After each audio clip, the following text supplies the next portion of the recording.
Hey everyone, welcome to Study Smart IAS PCS. आज से दोस्तों हम एक बहुत ही इंपॉर्टेंट लेक्चर सीरीज को स्टार्ट कर रहे हैं जो कि होने वाली है आपकी यूपीएससी पीवाईक्यू एनालिसिस की। अब यहाँ पर सिर्फ हम यूपीएससी पीवाईक्यू का एनालिसिस नहीं करेंगे, बल्कि उसके एक स्टेप फर्दर आगे जाकर हम उसके थीम को भी आइडेंटिफाई करेंगे। उसी के साथ उसके सोर्स किस तरह से मतलब क्वेश्चन पूछे गए हैं, डायरेक्टली क्वेश्चन कितने आ रहे हैं, इनडायरेक्टली क्वेश्चन कितने आ रहे हैं, इस तरह की चीज़ों को भी हम देखेंगे। अब यहाँ पर जब बात हो रही है थीम्स की, तो आज के लेक्चर में हम इतनी इंपॉर्टेंट थीम डिस्कस कर रहे हैं इकोनॉमी से रिलेटेड।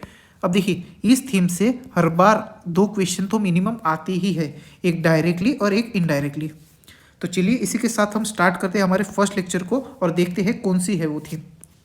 अब देखिए, यूपीएससी 2023 में भी जिस थीम की मैं बात कर रहा हूँ उससे ये दो क्वेश्चन पूछे गए हैं, और 2022 में भी इसी तरह से ये दो क्वेश्चन पूछे गए हैं, ये इनडायरेक्टली और ये डायरेक्टली।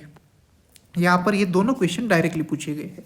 अब जिस थीम की मैं बात कर रहा हूँ दोस्तों, वो थीम है मॉनेटरी पॉलिसी से रिलेटेड। मॉनेटरी पॉलिसी क्या होती है, मॉनेटरी पॉलिसी किस तरह से वर्क करती है, मेनली क्वेश्चन इसके ऊपर ही आता है। जो कॉन्ट्रैक्शनरी मॉनेटरी पॉलिसी होती है, एक्सपांशनिस्ट मॉनेटरी पॉलिसी होती है, ये किस तरह से वर्क करती है, क्या क्या उसके टूल्स है, इसके ऊपर ही सबसे ज़्यादा क्वेश्चन आते हैं। ये क्वेश्चन भी इसके ऊपर है कि कॉन्ट्रैक्शनरी मॉनेटरी पॉलिसी किस तरह से वर्क करती है। और ये स्टेरिलाइजेशन जो है, ये भी यही बात करता है कि devaluation of currency along with contractionary monetary policy. देखिए, एक ही साल में दो बार क्वेश्चन रिपीट हो रहे हैं, तो ये काफ़ी इंपॉर्टेंट थीम है दोस्तों। तो चलिए आज के लेक्चर में हम इसे कवर करेंगे। तो सबसे पहले हम ये देख लेते हैं कि मॉनेटरी पॉलिसी होता क्या है। अब मॉनेटरी पॉलिसी क्या है? It is a component of economic policy through which central bank regulate the money supply in the economy. Okay, मतलब जो मनी सप्लाई है उसे रेगुलेट करना है, एक तो कम करना है या फिर ज़्यादा करना है। ओके, अब ये कम ज़्यादा क्यों करना है आपको फर्दर मैं आगे डिस्कशन करूँगा, तो उसमें समझ में आ जाएगा। अब मॉनेटरी पॉलिसी ये कौन बनाता है? आरबीआई, जो सेंट्रल बैंक होता है हर एक कंट्री का, वही इसे रन करता है। तो यहाँ पर हम देखेंगे टाइप्स ऑफ मॉनेटरी पॉलिसी। यहीं पर ही आपको समझ में आ जाएगा कि इन्फ्लेशन को कम और ज़्यादा किस तरह से किया जाता है। अब कॉन्ट्रैक्शनरी मॉनेटरी पॉलिसी की जब आप बात करते हैं तो आपको नाम से ही समझ में आ रहा होगा कि इकोनॉमी को कॉन्ट्रैक्ट करना है, मतलब जो इन्फ्लेशन बढ़ा हुआ होगा उसे हमें कम करना है। ओके, और एक्सपांशनिस्ट मॉनेटरी पॉलिसी का नाम सुनकर आपको क्या ध्यान में आ रहा है कि इकोनॉमी का एक्सपांशन करना है। मतलब जो इन्फ्लेशन कम था पहले, इन्फ्लेशन कम होने के कारण क्या होगा दोस्तों? ग्रोथ भी इकोनॉमी की कम होगी। तो हमें ग्रोथ को बढ़ाना है तो इन्फ्लेशन को बढ़ाना पड़ेगा। Growth is directly proportional to inflation, मतलब अगर इन्फ्लेशन बढ़ा तो ग्रोथ भी बढ़ेगी, और इन्फ्लेशन कम हुआ तो ग्रोथ भी कम होगी। अब ये किस तरह से वर्क करता है दोस्तों, भाई अभी आपको आगे बता दूँ। अब सबसे पहले हम कॉन्ट्रैक्शनरी मॉनेटरी पॉलिसी क्या है वो देख लेते हैं, क्योंकि इसी के बाद ही आपको ये ग्रोथ और इन्फ्लेशन किस तरह से कम ज़्यादा होता है ये समझ में आ जाएगा। अब कॉन्ट्रैक्शनरी मॉनेटरी पॉलिसी की हम जब बात करते हैं तो उसे क्या कहा जाता है? Dear money policy. अब कॉन्ट्रैक्शनरी मॉनेटरी पॉलिसी यूज़ कब की जाती है? जब इकोनॉमी में सबसे ज़्यादा इन्फ्लेशन हो, इन्फ्लेशन एकदम पीक पे हो, वहाँ पर हम कॉन्ट्रैक्शनरी मॉनेटरी पॉलिसी का यूज़ करते हैं। अब ये किस तरह से वर्क करती है? इस कॉन्ट्रैक्शनरी मॉनेटरी पॉलिसी में हमें मनी सप्लाई को कम करना पड़ेगा, जिससे इन्फ्लेशन कम हो जाता है। अब जो सेंट्रल बैंक होता है आपके कंट्री का, जैसे हमारे यहाँ पर आरबीआई है, तो ये क्या करता है? जो बाकी बैंक होते हैं उनको बोलता है कि आप आपके इंटरेस्ट रेट को बढ़ा दीजिए, मतलब CRR, SLR, repo rate, reverse repo rate, marginal standing facilities और बैंक रेट, इन सब को बढ़ा देता है। सो इससे क्या होगा दोस्तों?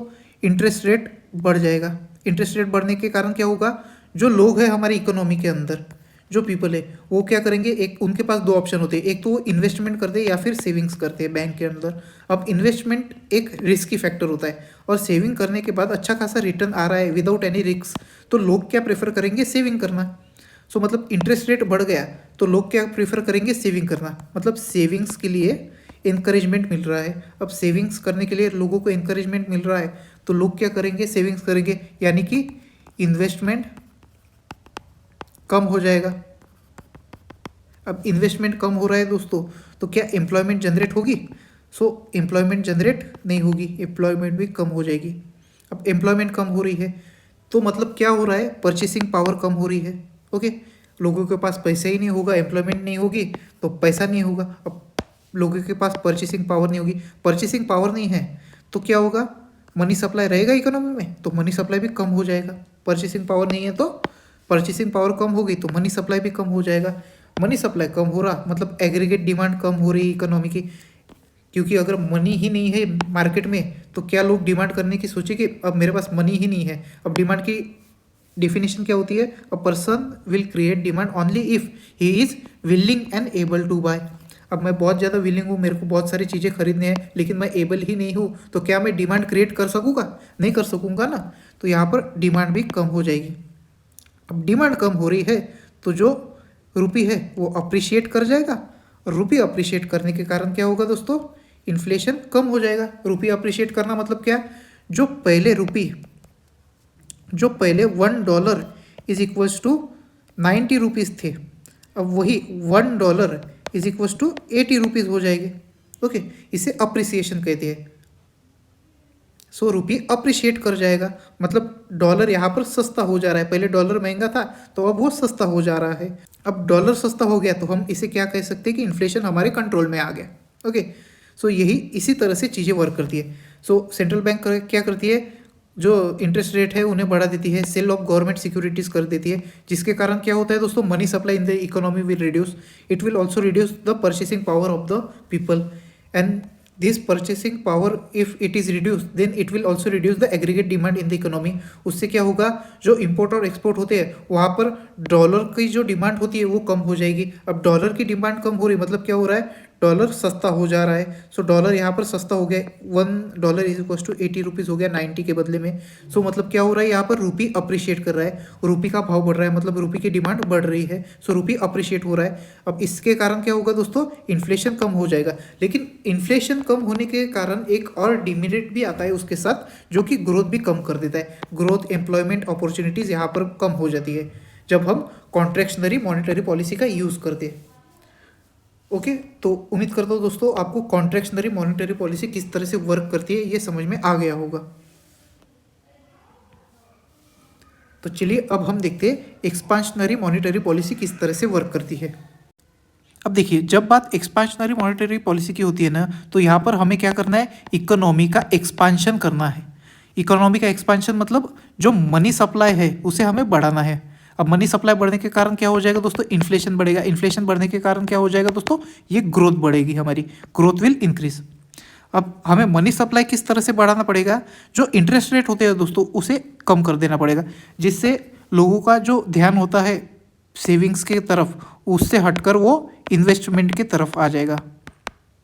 लोग ज़्यादा इन्वेस्ट करने की सोचेंगे। अब ये इन्वेस्ट करेंगे लोग तो क्या होगा? इससे न्यू एम्प्लॉयमेंट अपॉर्चुनिटीज़ डेवलप हो जाएगी, जिसके कारण लोगों के हाथ में पैसा आएगा। अब पैसा अगर लोगों के हाथ में आ रहा है सो मतलब क्या हो रहा है? यहाँ पर मनी सप्लाई इंक्रीज हो रहा है। ओके, इसी के साथ साथ गवर्नमेंट क्या करेगी? बायबैक करेगी ऑफ गवर्नमेंट बॉन्ड्स। मतलब यहाँ पर देखिए, गवर्नमेंट ने क्या किया? जो हमारी सेंट्रल बैंक होती है, सेंट्रल बैंक क्या करेगी? बायबैक कर देंगी गवर्नमेंट बॉन्ड्स का। सो ये देखिए यहाँ पर क्या हो रहा है? ये जो बैंक है ये शॉपकीपर हो रहा है और ये कंज्यूमर हो रहा है। ये क्या कर रहा है? बायबैक कर रहा है इन प्रोडक्ट का। तो सेंट्रल बैंक इसके बदले में क्या करेगी? रुपीस को पंप करेगी। यहाँ पर क्या कर रही थी सेंट्रल बैंक? रुपीस को सक कर रही थी ना, तो यहाँ पर क्या करेगी? पंप करेगी, रुपीस को पंप करेगी। सो मतलब क्या हो जाएगा? यहाँ पर मनी सप्लाई इंक्रीज हो जाएगा। मनी सप्लाई, अगर लोगों के पास मनी सप्लाई बढ़ गया तो परचेसिंग पावर उनकी बढ़ जाएगी, वो नई नई चीज़ों की डिमांड क्रिएट करने लग जाएगी। अब पहले मेरे पास 100 रुपये थे, अब मेरे पास 100,000 करोड़ रुपए आ गए। ओके, 1,000 करोड़ रुपए आ गए। तो मैं इससे, अगर मेरे को पहले रोल्स रॉयस खरीदनी थी तो पहले मैं सिर्फ विलिंग था, एबल नहीं था, लेकिन अब मेरे पास जब 1,000 करोड़ रुपए आ गए तो मैं तो अभी विलिंग भी हूँ और एबल भी हूँ। So now I will create the aggregate demand ना। अब मैं एग्रीगेट डिमांड क्रिएट करूंगा, जिससे क्या होगा? एग्रीगेट डिमांड इंक्रीज हो जाएगी। अब एग्रीगेट डिमांड जब इंक्रीज हो रही है तो वहाँ पर क्या हो जाएगा? Demand for dollar will also increase. अब डिमांड ऑफ डॉलर इंक्रीज हो गई तो इससे क्या हो जाएगा? रुपी डिप्रिशिएट कर जाएगा। अब इसका एक फ़ायदा इस तरह से होता है दोस्तों कि जैसे इसके कारण क्या होता है? इम्पोर्ट कम हो जाता है और एक्सपोर्ट हमारा चीपर हो जाता है। This will create a positive balance of payment situation in the economy. मतलब इतने हद तक भी नहीं होता है, लेकिन थोड़ा सा positive balance of payment situation it can create, क्योंकि जो हमारा एक्सपोर्ट होता है रुपये डिप्रिशिएट होने के कारण क्या होता है, जो एक्सपोर्ट होता है हमारा वो चीपर हो जाता है, मतलब एक्सपोर्ट काफ़ी ज़्यादा करती है हमारी इकोनॉमी तब। अब इसके वजह से क्या हो जाएगा दोस्तों, रुपये डिप्रिशिएट हो गया तो उससे क्या हो जाएगा, इन्फ्लेशन बढ़ जाएगा। अब इन्फ्लेशन बढ़ जाएगा तो उसके साथ साथ ग्रोथ भी बढ़ जाएगी। सो इस तरह से ये चीज़ें वर्क करती है। क्या हो जाएगा, सेंट्रल बैंक गवर्नमेंट सिक्योरिटीज़ को बायबैक कर देगी और मनी को पंप कर देगी, जिससे मनी सप्लाई बढ़ेगा, परचेसिंग पावर बढ़ेगी, एग्रीगेट डिमांड बढ़ेगी, demand for dollar will rise, export will become cheaper and रूपी विल डिप्रिशिएट। अब रूपी डिप्रिशिएट हो गया जिसके कारण क्या हो जाएगा दोस्तों, इन्फ्लेशन हमारा बढ़ जाएगा। मतलब ये जो पहले, अब इस सिचुएशन में क्या हो जाएगा दोस्तों, पहले रुपये की वैल्यू थी वो 80 रुपीज़ थी, $1 इज इक्वल टू 80 रुपीज़। तो अब क्या हो जाएगा, एक्सपांशन करने के बाद $1 इज इक्वल टू 90 रुपीज़ हो जाएगा। ओके, ये सिचुएशन हो जाएगी तब। सो मतलब यहाँ पर क्या हो रहा है, एक्सपोर्ट हमारा चीपर हो जाएगा। सो इस तरह से इकोनॉमी का एक्सपांशन किया जाता है। उम्मीद करता हूँ दोस्तों आपको दोनों कंसेप्ट, कॉन्ट्रैक्शनरी और एक्सपांशनरी मॉनेटरी पॉलिसी समझ में आ गए होंगे, और ये किस तरह से मनी को सक और मनी को पंप करता है अपनी इकोनॉमी में, ये भी आपको समझ में आ गया होगा। अब इसके अलावा एक और कंसेप्ट है दोस्तों जो मोस्टली डेवलप इकोनॉमीज प्रेफर करती है, वो क्या है, एक क्वांटिटेटिव ईजिंग का। अब इस क्वांटिटेटिव ईजिंग में क्या होता है दोस्तों, इकोनॉमिक स्लोडाउन आ जाता है, रिसेशन में चली जाती है इकोनॉमी, जो एग्रीगेट डिमांड होती है लोगों की वो काफ़ी कम हो जाती है, लोग डिमांड करना ही छोड़ देते हैं। अब लोगों ने डिमांड नहीं किया तो क्या कोई गुड्स प्रोड्यूस करेगा, तो इससे तो काफ़ी ज़्यादा इम्पैक्ट हो जाएगा। अब गुड्स ही प्रोड्यूस नहीं करेगा, कोई डिमांड नहीं कर रहा है तो कोई गुड्स काय को प्रोड्यूस करेगा। अब गुड्स प्रोड्यूस नहीं करेगा तो जीडीपी तो कम हो जाएगी ना, अब जीडीपी इससे कम हो जाएगी। सो मतलब it will create a economic chaos. Okay, so इसी इकोनॉमिक केओस से बचने के लिए सेंट्रल बैंक क्या करती है, जो बॉन्ड्स रहते हैं बैंक के पास उसे बाय बैक कर देती है। अब इससे क्या होता है, जो डिमांड होती है बॉन्ड्स की वो बढ़ जाती है, लेकिन बाय बैक करने के कारण क्या हो जाता है, मार्केट में बॉन्ड्स की कमी हो जाती है। अब मार्केट में बॉन्ड्स की कमी हो गई मतलब सप्लाई कम हो गया बॉन्ड्स का और डिमांड बढ़ गई। अब इसके कारण क्या हो जाएगा दोस्तों, price of bonds will increase. मतलब यहाँ पर लोगों को क्या देखने को मिलेगा कि अभी हमें सिर्फ बैंक में पैसे रखने से अच्छा है इन बॉन्ड्स में इन्वेस्ट करें, क्योंकि यहाँ पर प्राइस बढ़ रहा है तो हम यहाँ से इकोनॉमिक गेन्स कर सकते हैं। ओके, सो लोग यहाँ पर बॉन्ड्स में इन्वेस्ट करने की सोचेंगे। अब जिससे क्या होगा दोस्तों, इंटरेस्ट रेट नीचे गिर जाएगा। इंटरेस्ट रेट नीचे गिरा दिया गया, अब उससे क्या हो जाएगा, इन्वेस्टमेंट के लिए भी प्रोत्साहन मिलेगा। अब इन्वेस्टमेंट इंक्रीज हो जाएगी, इन्वेस्टमेंट इंक्रीज हो गई सो उससे क्या होगा, इकोनॉमिक ग्रोथ होगी, न्यू एम्प्लॉयमेंट अपॉर्चुनिटीज़ क्रिएट होगी। अब एम्प्लॉयमेंट अपॉर्चुनिटीज़ क्रिएट होने के कारण क्या होगा दोस्तों, money supply in the economy will increase. Okay, money supply बढ़ जाएगा। अब मनी सप्लाई बढ़ने के कारण क्या हो जाएगा दोस्तों, एग्रीगेट डिमांड भी बढ़ जाएगी। अब मेरे पास पैसा है, अब मुझे इस बॉन्ड में इन्वेस्ट कर कर और उसे बढ़ाना है, तो मैं क्या करूँगा, यहाँ पर मेरी एग्रीगेट डिमांड बढ़ाऊंगा ना। अब भाई और बॉन्ड मार्केट में लाओ, मार्केट में और बॉन्ड लाओ, ऐसे मैं डिमांड क्रिएट करूंगा। मतलब क्या हो रहा है, एग्रीगेट डिमांड यहाँ पर बढ़ रही है। सो इस तरह से सेंट्रल बैंक यहाँ पर इंटरवेंशन कर दिया। अब देखिए एक वक्त ऐसा भी आ जाएगा कि एग्रीगेट डिमांड यहाँ पर एक्सेस में हो जाएगी, so it will lead to hyper inflation. अब इस हाइपर इन्फ्लेशन को वापस कंट्रोल करने के लिए क्या करना पड़ेगा, कॉन्ट्रैक्शनरी मॉनेटरी पॉलिसी का यूज़ करना पड़ेगा। यहाँ पर हमने कौन सी पॉलिसी का यूज़ किया था, एक्सपांशनरी मॉनेटरी पॉलिसी। अब ये जब एक्सेस में हो जाएगी तो वहाँ पर कॉन्ट्रैक्शनरी मॉनेटरी पॉलिसी का वापस से यूज़ करना पड़ेगा।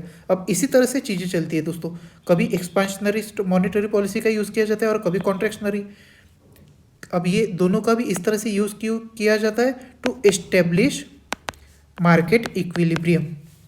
इसी तरह से मार्केट का इक्विलिब्रियम एस्टेब्लिश किया जाता है। मतलब एक जो मिडल प्राइस रहती है, ना काफ़ी ज़्यादा है और ना काफ़ी ज़्यादा कम, ये जो इक्विलिब्रियम पोजीशन रहती है, इस इक्विलिब्रियम पोजीशन को एस्टेब्लिश करने के लिए ये दोनों कॉन्ट्रैक्शनरी और एक्सपांशनरी मॉनेटरी पॉलिसी टूल्स का इस्तेमाल किया जाता है। सो उम्मीद करता हूँ दोस्तों आप सभी लोगों को ये क्वांटिटेटिव ईजिंग क्या है ये समझ में आ गया होगा, ये कॉन्ट्रैक्शनरी और एक्सपांशनरी मॉनेटरी पॉलिसी क्या है ये समझ में आ गए होंगे।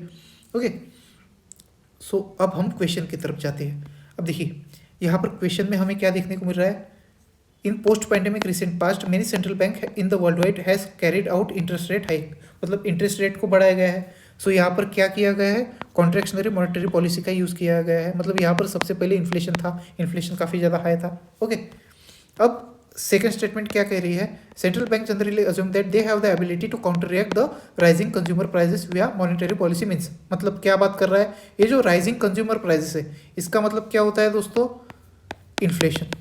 अब इस इन्फ्लेशन को बाय मॉनेटरी पॉलिसी से सेंट्रल बैंक कम करती है, मतलब यहाँ पर कॉन्ट्रैक्शनरी मॉनेटरी पॉलिसी यूज करती है ना, यही तो ये स्टेटमेंट कह रहा है। सो मतलब स्टेटमेंट दोनों सही है और statement 2 is giving correct explanation of statement 1। सो इससे हमारा करेक्ट आंसर क्या आ जाएगा दोस्तों, ऑप्शन ए। कितना आसान क्वेश्चन है दोस्तों, ये देखिए पूरा आपने ये जो सब कॉन्ट्रैक्शनरी और एक्सपेंशनरी मॉनेटरी पॉलिसी है इसके ऊपर ही बेस्ड है और इसी तरह से क्वेश्चन आते हैं दोस्तों। अब देखिए यहाँ पर स्टेरिलाइजेशन की बात की गई है। स्टेरिलाइजेशन एक ऑपरेशन होता है, ये एक ओपन मार्केट ऑपरेशन होता है दोस्तों। अब इसमें क्या किया जाता है, डिवैल्यूएशन ऑफ रूपी along with contractionary monetary policy. Okay, अब यहाँ पर स्टेरिलाइजेशन क्या होता है, हाउ इट इज कंडक्टेड, ये पूछा गया है through open market operation. Okay, अब इसके अलावा इस साल ये भी स्टेटमेंट आ सकता है कि स्टेरिलाइजेशन किस तरह से यूज़ किया जाता है, तो ये किस तरह से यूज़ किया जाता है, by devaluating the rupee and using contractionary monetary policy. Okay, so देखिए एक ही साल में ये 2 क्वेश्चन आए हैं इसी टॉपिक से। अब देखिए in which of the following in India which of one of the following is responsible for maintaining price stability by controlling inflation. अब देखिए ये मॉनेटरी पॉलिसी का इस्तेमाल कौन करता है, इससे क्या करते हैं अपन, इन्फ्लेशन कम करते हैं ना, तो इन्फ्लेशन कम करने के लिए इसका इस्तेमाल कौन करता है, सेंट्रल बैंक। अब इंडिया में सेंट्रल बैंक कौन है, हमारा आरबीआई। सो इसका आंसर क्या आ जाएगा दोस्तों, ऑप्शन डी। देखिए इनडायरेक्टली कैसा पूछा गया है। ओके, अब ये वाला क्वेश्चन देख लेते हैं। अब यहाँ पर क्या बात की गई है, with reference to Indian economy, consider the following statement. If the inflation is too high, Reserve Bank of India is likely to buy government securities. Okay, inflation काफ़ी ज़्यादा है, तो क्या गवर्नमेंट सिक्योरिटी जो रिजर्व बैंक ऑफ इंडिया है वो bye करेंगी government securities को। अब जब यहाँ पर देखिए मैंने आपको बताया था गवर्नमेंट सिक्योरिटीज़ को बाय किया गया है तो सेंट्रल बैंक क्या करेगा, यहाँ पर मनी को पंप करेगा। अब इन्फ्लेशन पहले से ही ज़्यादा है तो हमें यहाँ पर इन्फ्लेशन को बढ़ाना है या फिर कम करना है, हमें तो इन्फ्लेशन को कम करना है ना। सो ये स्टेटमेंट तो गलत हो जाएगी। वो पंप क्यों करेगा मनी को, उसे तो सक करना चाहिए मनी, मतलब कॉन्ट्रैक्शनरी मॉनेटरी पॉलिसी का यूज़ करना चाहिए। सो यहाँ पर वो सक करेगा, मतलब पहली स्टेटमेंट तो हमें गलत दी गई है। सो ये गलत स्टेटमेंट है। अब ये इसे एलिमिनेट करने के बाद देखिए दोस्तों हमारा डायरेक्ट ऑप्शन बी ये आंसर आ जा रहा है। इसके अलावा हम दोनों स्टेटमेंट और देख लेते हैं। If the rupee is rapidly depreciating, okay, RBI is likely to sell dollar in the market. बिल्कुल सही बात है। अब रूपी डिप्रिशिएट कर रहा है मतलब क्या हो रहा है, रूपी की वैल्यू बढ़ रही है, मतलब डॉलर जो है वो महंगा हो रहा है। अब डॉलर महंगा होने के कारण क्या हो जाएगा दोस्तों, अब मार्केट में इक्विलिब्रियम तो एस्टेब्लिश करना है ना, तो ये जो हमारा आरबीआई है वो क्या करेगा, डॉलर को सेल करेगा, जिससे डॉलर की अवेलेबिलिटी काफ़ी ज़्यादा हो जाएगी मार्केट में। अब डॉलर की अवेलेबिलिटी मार्केट में ज़्यादा होगी तो उससे क्या हो जाएगा, रूपी विल अप्रिशिएट। ओके, डॉलर बढ़ गया मार्केट में तो रूपी विल अप्रिशिएट। अब इस थर्ड स्टेटमेंट में क्या बात की गई है, if the interest rate in USA और European union were to fall that is likely to induce RBI to buy dollar. मतलब यहाँ पर आरबीआई क्या करेगी, डॉलर को बाय करेंगी। अब देखिए interest rate in USA and European union were to fall, मतलब वहाँ पर अगर उन्होंने बैंक में या फिर वहाँ पर कहीं पर भी इन गवर्नमेंट बॉन्ड्स इन्वेस्ट किया तो वहाँ पर रिटर्न अच्छा नहीं आएगा, तो वो क्या प्रेफर करेंगे कि दूसरे इकोनॉमीज़ में जाकर हम इन्वेस्ट करेंगे। सो इन केस ऑफ इंडिया वो क्या, जो यूएसए का पर्सन रहेगा वो क्या करेगा, इंडिया में इन्वेस्ट करने का देखेगा। सो ये क्या कर रहा है, यूएसए की जो इकोनॉमी है यानी कि डॉलर उसे इंडिया में पंप कर रहा है ना, तो इससे क्या हो जाएगा, डॉलर तो सस्ता हो जाएगा। अब इससे डॉलर अगर सस्ता हो गया तो it will decrease the inflation, अब जिसके कारण ग्रोथ भी हमारी कम हो जाएगी। अब ये सिचुएशन नहीं होने देनी है तो आरबीआई क्या करेगा, जो मार्केट में एक्सेस ऑफ डॉलर है उसे बाय कर लेगा। अब इस एक्सेस ऑफ डॉलर को बाय कर लेगा, मतलब ये तीसरी स्टेटमेंट भी सही है। सो हमारा करेक्ट आंसर क्या है दोस्तों, ऑप्शन बी, और ये दोनों स्टेटमेंट सही है।